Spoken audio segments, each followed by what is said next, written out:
Okay, Jessica, you want to modify a S9254 servo to continuous rotation.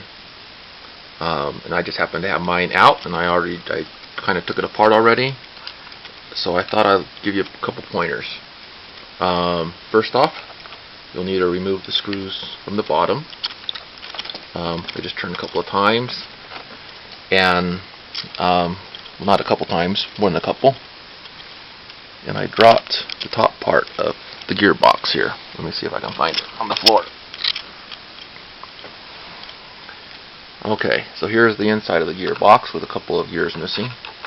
You'd be well advised to try to keep the gears nestled in the gearbox.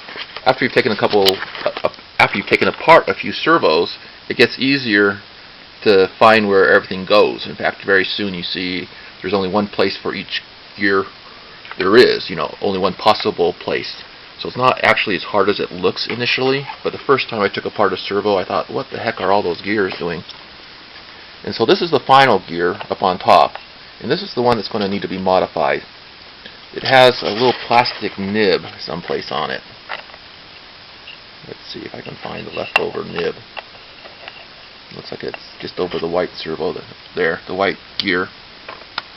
I think it's right here is the remains of a plastic nib that stuck up out of the gear, and that was to physically stop the gear from rotating too far.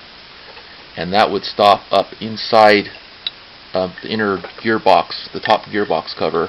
There's stops right there and here that would hit against to stop the servo from rotating.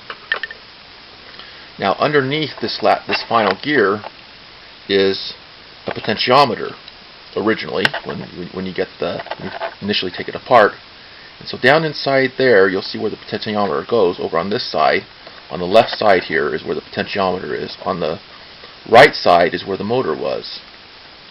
And so I don't know if you can see the little spot. I have to look. Yeah, okay.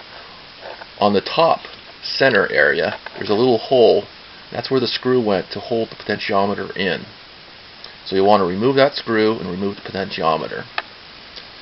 And now here's my the circuit board with the motor attached. Okay, of course this is backwards because the motor is on this side of the servo with the potentiometer on the other side. Now I took off the potentiometer on this servo and I added a little trim pot. I know Urkel likes to do this too, or Eric. I never know what to call forum members that have a screen name and that aren't their real names.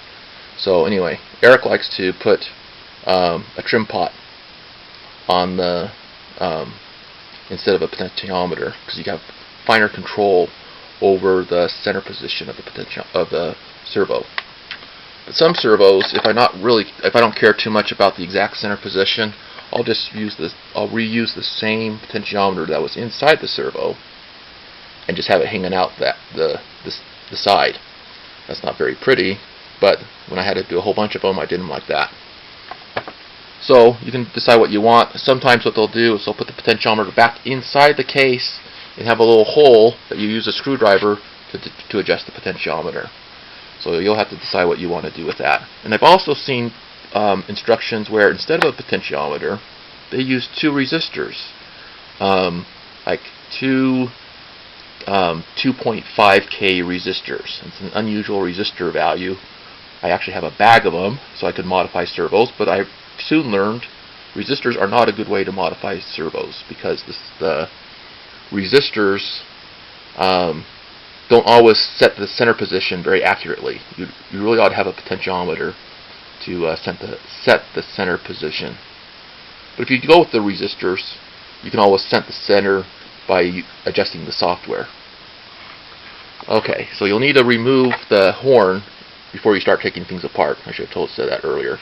This is actually, I have a gear attached to the servo horn here.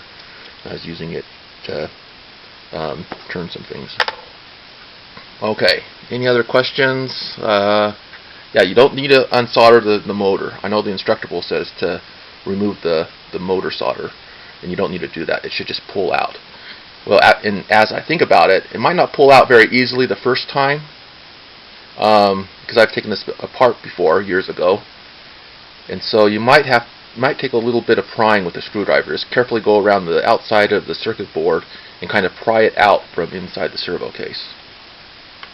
And then I think that's about it. Good luck. Hope you have fun with your Bobot.